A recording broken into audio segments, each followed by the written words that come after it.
நான் குச்சிப்பாளையத்துல இங்க வாடகை கட்டணத்துல 50 வருஷமா இருந்துச்சு லைப்ரரி. அதை வந்து எம்பி ராமலிங்கம் பண்டுல இந்த லைப்ரரி கட்டணும். அதுக்கு காம்பவுண்ட் வால், அது எம்எல்ஏ பண்டுல காம்பவுண்ட் வால் கட்டிட்டு ஹாஸ்பிட்டலு கட்டியிருக்கோம். பிரைவேட் ஹாஸ்பிட்டல் மாதிரி நெய்தலூர், திட்டா, கோத்தகுடி, காந்தாளத்துல இருந்து இங்க வராங்க ட்ரீட்மெண்ட். அதாவது ஹாஸ்பிட்டலுக்கு போற பாதையே வந்து கல்லு முள்ளும் ரொம்ப கரடு முரடாக தான் இருக்கும். இந்த இதுல இருந்து பழைய கட்டடம் வரைக்கும் ஃபயர் பிளாக் போட்டு அதை சீரமைச்சு ஹாஸ்பிட்டல செம்மையா பண்ணியிருக்கு. இப்போ சுடுகாட்டை எடுத்துக்கிட்டீங்கன்னா 2006, 2011 100 வருஷமா இருந்த தகர கொட்டாய அதுல ஒரு அப்பதான் கட்டடமே கட்டி காம்பவுண்ட் வால் போட்டு கேட்டு போட்டிருந்தோம். அதுக்கப்புறம் 10 வருஷம் கவர்மெண்ட்ல அதை கண்டுக்கவே இல்லை. மயானங்கிறது நம்ம சாவு அன்னைக்கு தான் அங்கிட்டு போவோம். திரும்ப ஒரு எக்ஸ்ட்ரா ஒரு மயான கொட்டை. இன்னைக்கு வந்து அட்ட டயத்துல 3 பேர் செத்து போறாங்க.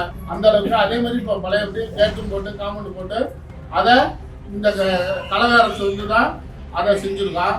அதுக்கப்புறம் இந்த வடக்கு குளம் கோமட்டி குளத்துல இன்னைக்கு காலையில ஏஞ்சி பார்த்தா ஒரு குறைச்சலா ஒரு 50 பேர் அந்த வாக்கிங் சுற்றி வர அளவுக்கு அதை சீர் பண்ணியிருக்கு இந்த கழக அரசு வந்து தான். அதுக்கப்புறம் பள்ளிக்கூடத்துல 1,60,00,000 செலவுல 10 வகுப்பறை, டாய்லெட்டு, அந்த காம்பவுண்ட் வால் அந்த குளத்துல வந்து பிள்ளைங்க வந்து வந்துடுற அளவுக்கு ஹைஸ்கூலுக்கு வந்து என்ன உண்டோ அதை பண்ணியிருக்கோம்.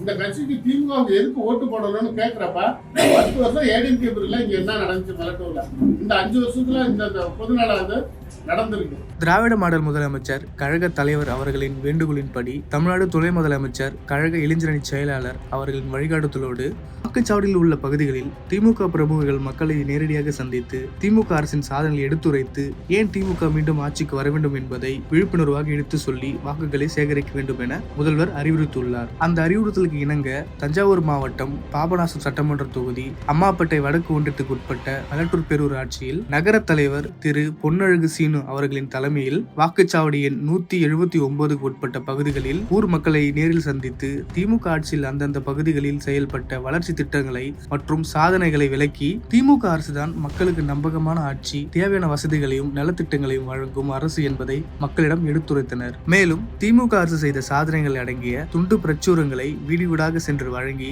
என் வாக்குச்சாவடி வெற்றி வாக்குச்சாவடி என்ற கோஷத்துடன் திமுகவிற்கு ஆதரவு வாக்குகளை வெற்றிகரமாக சேகரிக்கப்பட்டன.